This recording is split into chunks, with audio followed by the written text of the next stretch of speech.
Bismillahirrahmanirrahim. Assalamualaikum warahmatullahi wabarakatuh.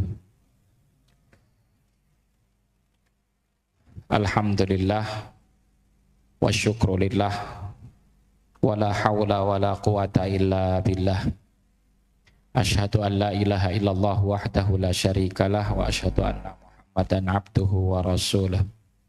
Allahumma salli wa sallim wa barik ala sayyidina wa maulana Muhammadin wa ala alihi wa sahbihi ajma'in. Fa nas'alullaha ta'ala an yaj'ala jam'ana hadha jam'an mubarakan wa tafarruqana min ba'dihi tafarruqan ma'suman marhuman wa la yaj'ala fina wa la minna syaqiyyan wa la mahruman.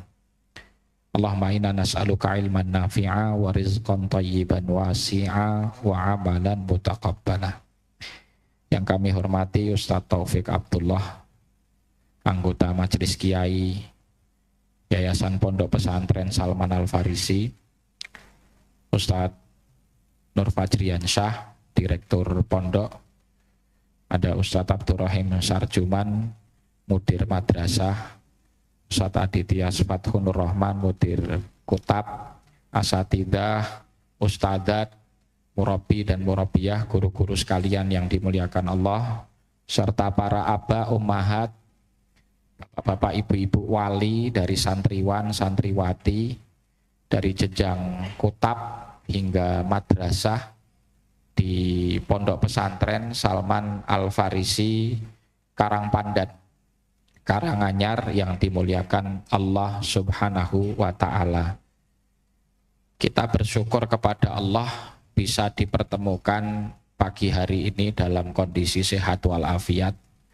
Semoga hadirnya bapak-bapak, ibu-ibu memenuhi undangan kami di kesempatan pagi hari ini mendatangkan keberkahan, membuka pintu-pintu rahmat, mendapatkan ilmu yang bermanfaat, dan insya Allah dibalas dengan pahala yang besar di sisi Allah Subhanahu wa Ta'ala. Sebelum kami menyampaikan materi, perlu selalu kami ingatkan tentang urgensi majelis kita ini. Ya, bagi yang nantinya menyimak kajian kita, kami kembali mengharap para wali untuk bisa meramaikan dan memenuhi undangan kami di pengajian rutin bulanan ini. Ini forum kita bersilaturahim, forum kita bertemu, saling berkenalan dengan wali satu sama lain, ya, baik yang di kutab atau di madrasah.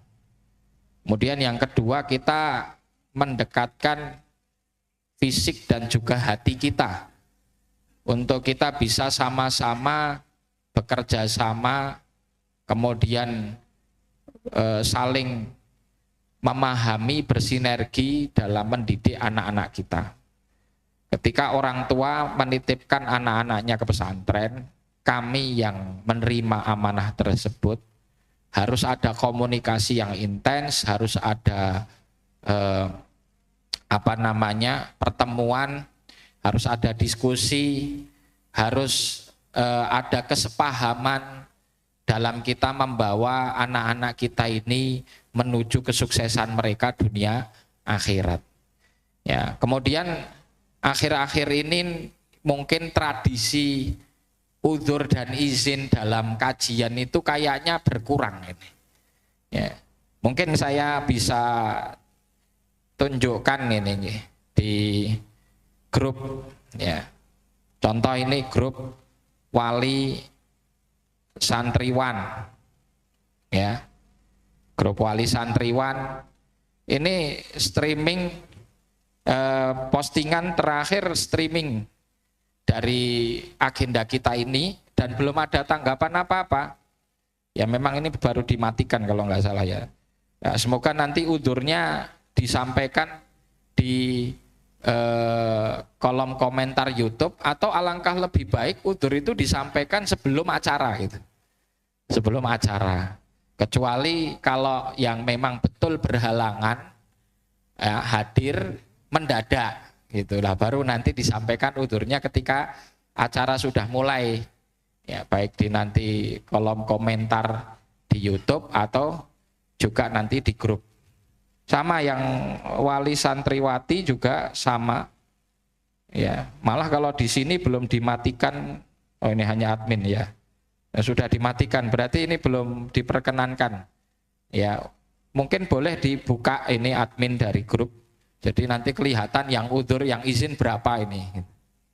Nah, kemudian kita melihat juga di ini wali kutab sama juga. Ya, admin dibuka mungkin untuk komentarnya biar kalau ada yang izin kelihatan. Yang kedua masalah viewers ya, ataupun berapa persentase yang nyimak lewat YouTube. Itu juga live streamingnya sedikit yang nyimak. Padahal wali kita ini jumlahnya banyak. Putra, putri dan kutab kalau digabung itu sudah sekitar 400-an itu walinya. Yang hadir cuman berapa, yang nyimak berapa. Jadi masih banyak ini yang belum betul-betul komitmen. Ya. Ini sangat kita sayangkan dengan situasi seperti ini. Ya, termasuk kadang molor juga kita memulai karena memang nunggu walinya agak penuh gitu. Walinya agak penuh dulu baru mosok dimulai, kondisi wali masih sedikit gitu. Nah, ini nanti kita evaluasi bersama-sama, monggo ada saran masukan dari wali sekalian bisa disampaikan.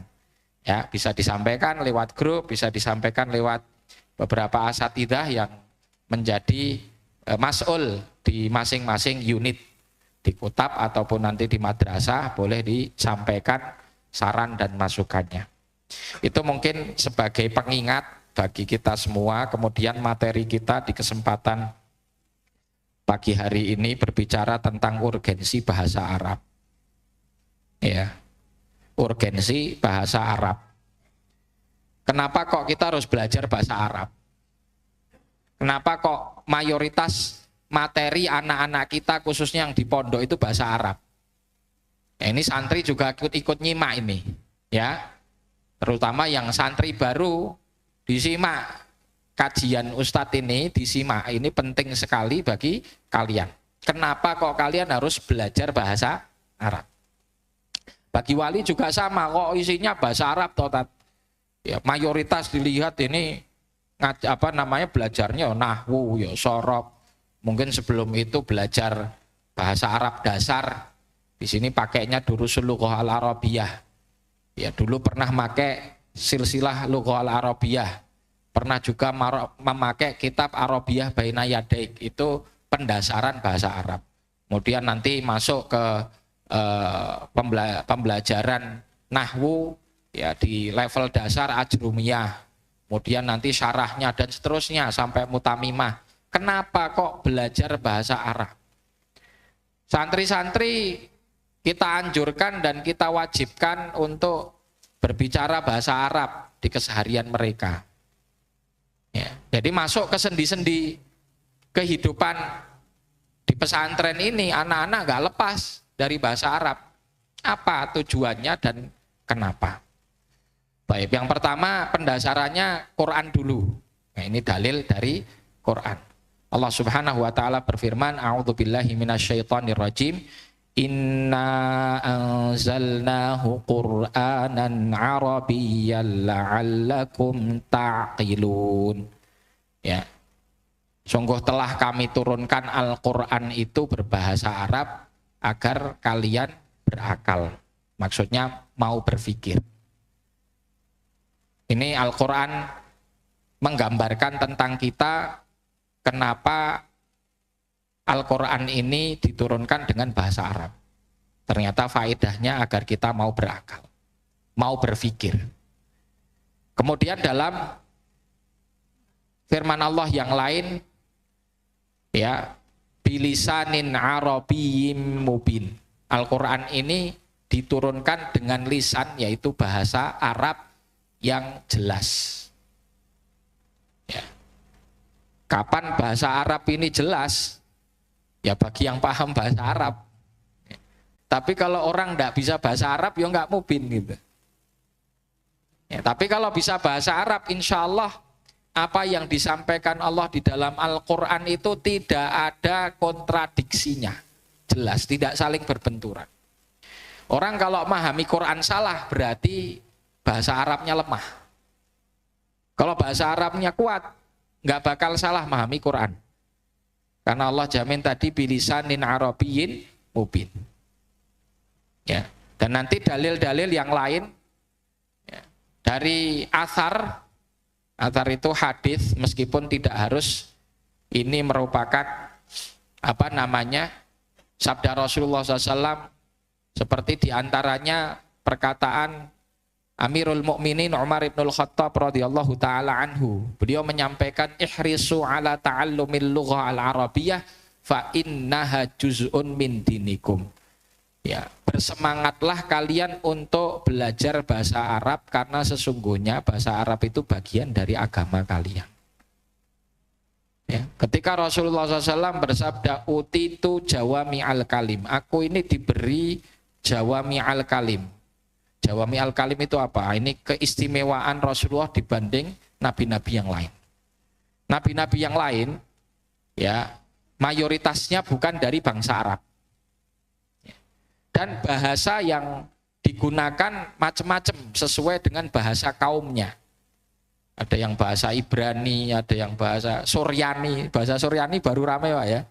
Tapi bukan yang makoli-makoli itu Pak itu. Makoli-makoli itu gorengan bahasa Arab. Makeli. Ya, ada yang bahasanya apa dengan bahasa kaumnya, ya, bahasa apa namanya ini, bahasanya Nabi Ibrahim itu orang Babilonia sebelumnya. Allahumma sholli ala Muhammad. Ya, orang Babilonia punya bahasanya sendiri, nanti orang Bani Israel punya bahasanya sendiri, dan demikianlah ya setiap nabi diutus dengan bahasa kaumnya. Rasulullah SAW diutus pertama datang dari bangsa Arab, kemudian Allah mengutus Rasulnya berbicara kepada kaumnya dengan bahasa Arab. Tapi kemudian umat Rasulullah SAW ini universal, bukan hanya orang Arab saja. Islam masuk ke seluruh penjuru dunia sampai ke Nusantara kita di sini. Kita yang orang Jawa, gitu, yang orang Indonesia, ya, ada yang orang Sunda, ada yang orang macam-macam. Bahasanya berbeda dengan bahasa Arab, tapi tetap kemudian rujukan dalam beragama Islam itu adalah bahasa Arab. Karena Al-Quran dan hadisnya Rasulullah SAW berbahasa Arab. Nah, kembali ke Jawami al-Kalim tadi, Rasulullah SAW itu diberi satu kelebihan dibanding nabi yang lain, Jawami al-Kalim. Jawami al-Kalim itu apa? Kalimatnya sedikit, maknanya banyak. Contoh ketika Rasulullah SAW ya bersabda begini, al-ghurmu bil ghunmi. Al-ghurmu bil ghunmi. Ya. Ini cuman apa namanya? Berapa suku kata? Tiga suku kata. Al-ghurmu bil ghunmi. Al-ghurmu itu satu isim, bi itu satu huruf, itu kata. Ya. Al-ghunmi itu satu kata lagi. Tiga kata toh. Tapi dari tiga kata ini ternyata maknanya itu banyak, luas. Cakupannya apa? Ini masuk ke bab muamalah. Nanti ini jadi dasar fikih muamalah. Artinya apa al-ghurmu bil ghunmi itu? Ya, seseorang mengambil keuntungan itu harus sepadan dan harus imbang dengan potensi resikonya. Resiko kerugian. Nah, itu kaidah ini sebetulnya diberlakukan di dalam segala bentuk transaksional keuangan, khususnya yang berbasis apa? Bisnis. Kayak musyarakah, mudharabah, investasi bagi hasil. Jadi nggak boleh orang maunya investasi, ya maunya untung saja tapi nggak mau rugi. Oh, bahasanya ini sistemnya bagi hasil. Jadi saya sebagai investor 30%, jenengan pelaku modal 70%. Ya, tapi investor maunya untung saja, nggak mau rugi. Nah, inilah yang diterapkan oleh, mohon maaf, beberapa lembaga keuangan yang tidak jujur. Ya, uangnya dikasihkan, akadnya mudharabah, ya, tapi nggak mau rugi. Jadi kalau bisnis itu jadi seperti apapun, sukses atau tidak sukses, pokoknya uang yang diberikan itu harus balik utuh. Ini kan nggak mau rugi. Ini menabrak kaidah yang disampaikan Rasulullah tadi, al-ghurmu bil ghunmi. Dari 3 kata itu jadi sekian banyak hukum syariat dibangun dari 3 kata. Contoh yang lain ketika Rasulullah bersabda la dharara wa la dhirar. Ini juga sama. Ini 4 suku kata. La dharar wa la dhirar. 5 lah. Hurufnya ada 3, isimnya. Dari perkataan Rasulullah SAW itu ternyata maknanya banyak sekali. Sampai-sampai hadis ini dijadikan pondasi dasar dalam pembangunan kaidah fikhiyah. Ya, kaidah fikih Islam itu dibangun, ada 4 kaidah besar, itu dibangun salah satunya dari hadis ini, la dharar wa la dhirar. Ya, nanti dari la dharar wa la dhirar itu al masyaqqatu tajlibu taisir, ya, ad-daruratu tubihul mahdzurat. Itu banyak kaidah hanya dari satu sabda Rasulullah SAW, la dharar wa la dhirar. Itulah yang disebut jawami'al kalim. Nah, inilah bahasa Arab itu. Kehebatannya luar biasa bahasa Arab itu. Kenapa kok Allah milih bahasa Arab sebagai bahasa Quran? Kenapa kok Allah utus Rasulullah SAW Muhammad ya sebagai penutup para nabi dan rasul itu di tengah-tengah masyarakat Arab? Keistimewaannya salah satunya ada di bahasa. Jadi belajar bahasa Arab itu, ya, ini adik-adik khususnya yang baru masuk ya, diingat itu bagian dari pembelajaran agama Islam. Sekarang orang ngaku jadi wali, ngaku pinter agama itu. Wali majdub atau majdub atau majnun ya. Karena ngaku-ngaku wali, tapi nggak bisa bahasa Arab. Oh, nggak usah percaya itu ngaku wali, oh nggak bisa bahasa Arab. Ngaku wali yang paham ilmu loh ya. Karena memang ada wali Allah Subhanahu wa Ta'ala yang ahli ibadah, itu beda lagi. Itu nggak harus paham bahasa Arab, yang penting dia istiqomah menjalankan ibadah bener. Yang problem sekarang ngaku wali ngomong di depan umum, ngarahkan umat manusia A, B, C dan seterusnya, membolehkan ini, melarang itu. Nah, ini dia dapat hukum dari mana? Oh, ngakunya diilhami malaikat Jibril gitu. Yang lebih bodoh lagi orang yang percaya itu loh. Allah musta'an. Ya, ngapunten, ini para wali numpuk di sini ngapunten ini, monggo. Yang sini masih kosong, monggo ngapunten. Monggo ini ampun di jalan, monggo lewat belakang mereka Pak, boleh nggih. Monggo. Monggo diarahkan ke sini dulu. Monggo, ini kalau numpuk di sini nanti yang datang nanti semuanya pada numpuk sini. Monggo, mriki masih kosong. Nggih. Barakallahu fikum, jazakumullah khairan katsiran. Saya lanjutkan nggih. Saya lanjutkan kedap. Ini kisah saya 5 menitan lagi lah insyaallah. Jadi tadi kenapa kok kemudian belajar bahasa Arab? Karena memang agama kita ini pondasinya Al-Qur'an dan Sunnah. Al-Qur'an dan Sunnah berbahasa Arab.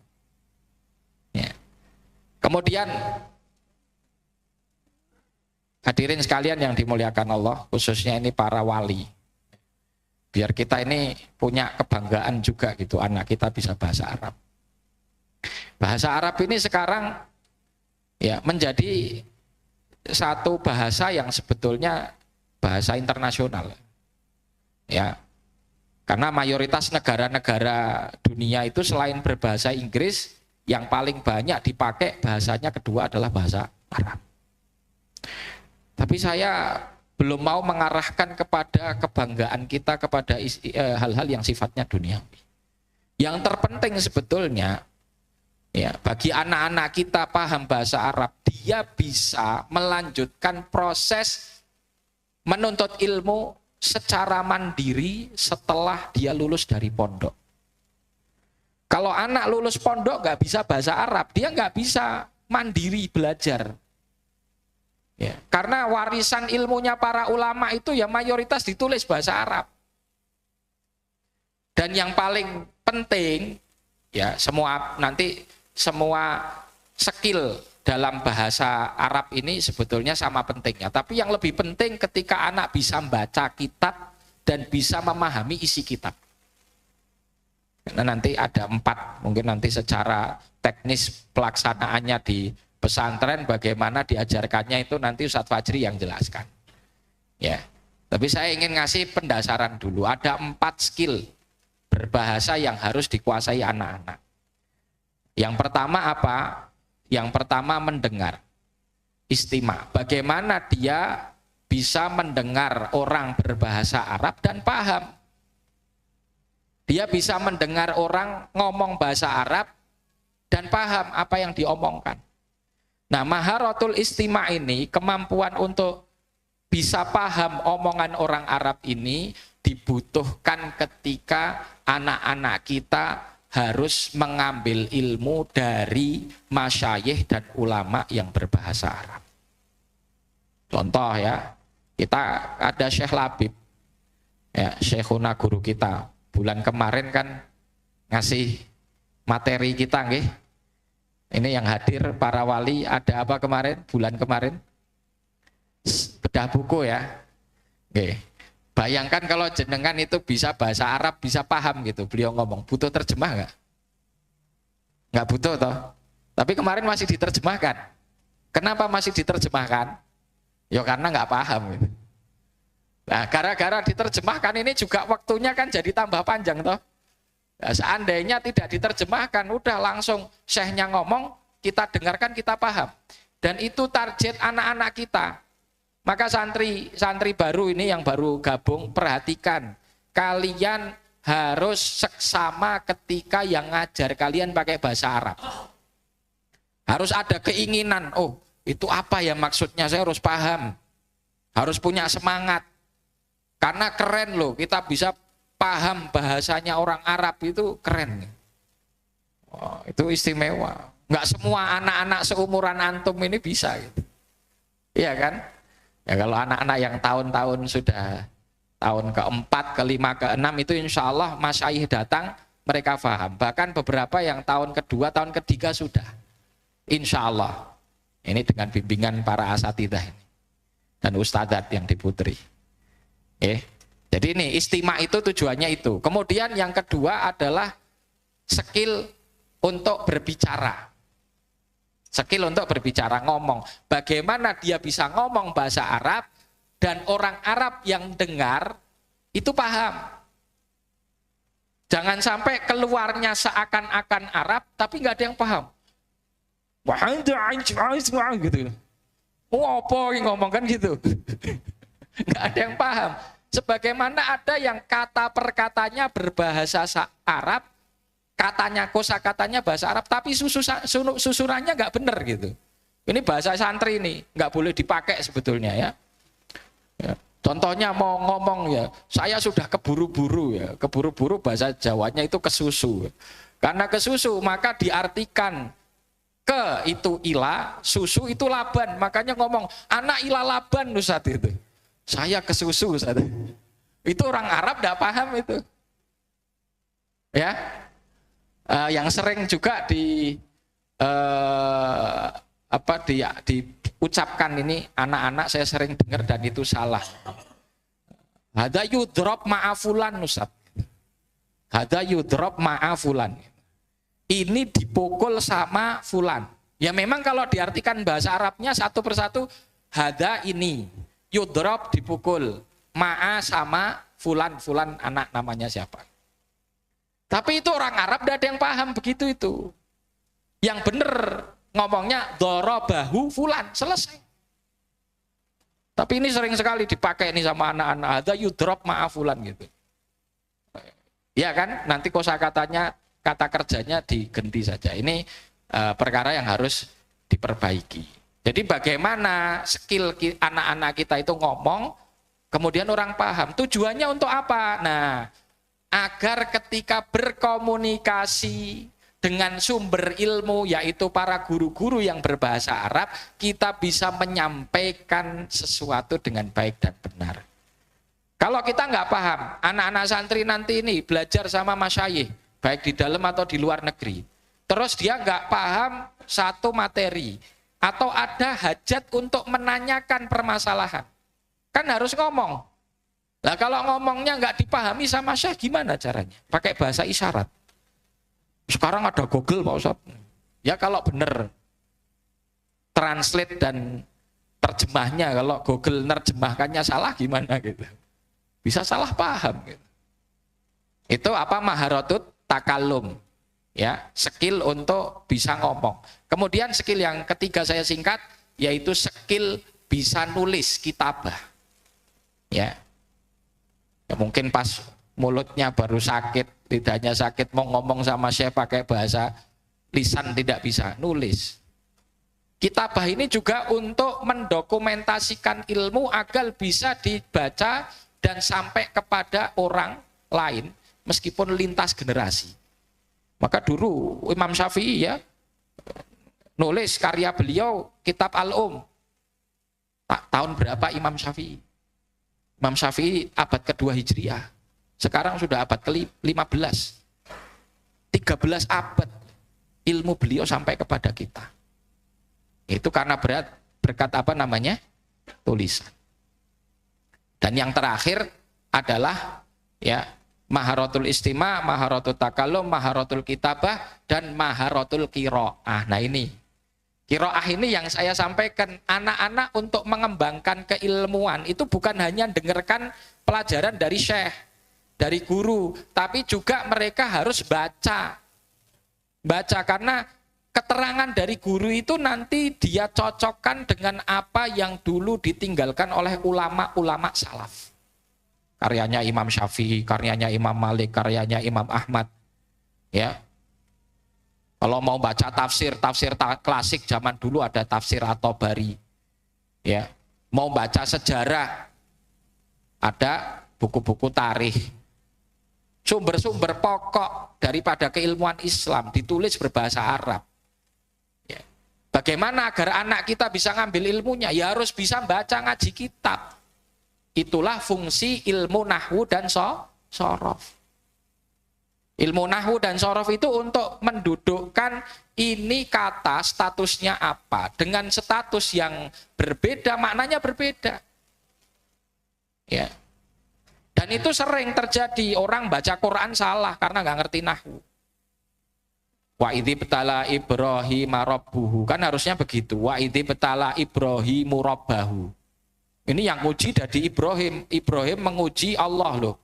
Salah. Wa idz yarfa'u Ibrahimul qawa'ida minal baiti wa Ismailu. Kalau wa Ismaila jadinya yang diangkat ya pondasi Ka'bah, dan Ismail sama-sama diangkat sama Ibrahim. Padahal enggak, Ibrahim dan Ismail mengangkat kembali pondasi Ka'bah. Maknanya begitu.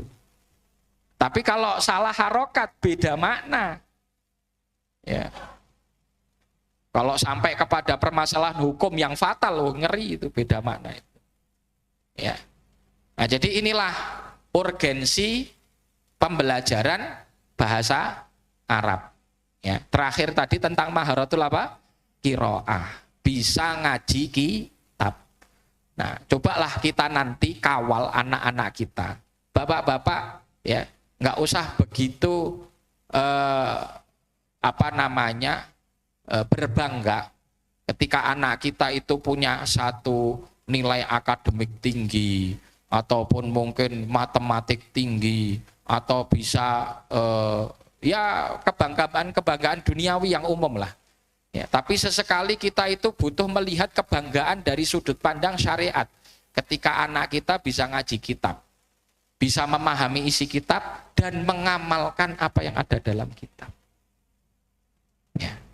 Ini modal utama untuk mereka nanti bisa jadi ulama. Kalau nggak bisa jadi ulama, seminim-minimnya yang paham bahasanya ulama. Itu syaratnya kembalinya kepada bahasa Arab. Ya demikian mungkin yang bisa saya sampaikan, karena masih ada hisahnya Ustaz Taufik dan juga Ustaz Fajri setelah ini. Ya, harapan kita dengan edukasi ini wali juga ngerti, oh yang dipelajari anak kita di pondok itu bahasa Arab. Tujuannya apa? Oh ternyata untuk ini toh, oh untuk itu toh. Ya, agar wali juga bisa ikut semangat, memotivasi, mendoakan anak-anak dan guru-guru yang ada di sini agar diberi taufik oleh Allah Subhanahu wa taala. Demikian wasallallahu wasallim wa barik ala Muhammad wa ala alihi wasallam. Ya, saya kembalikan kepada pembawa acara. Assalamualaikum warahmatullahi wabarakatuh.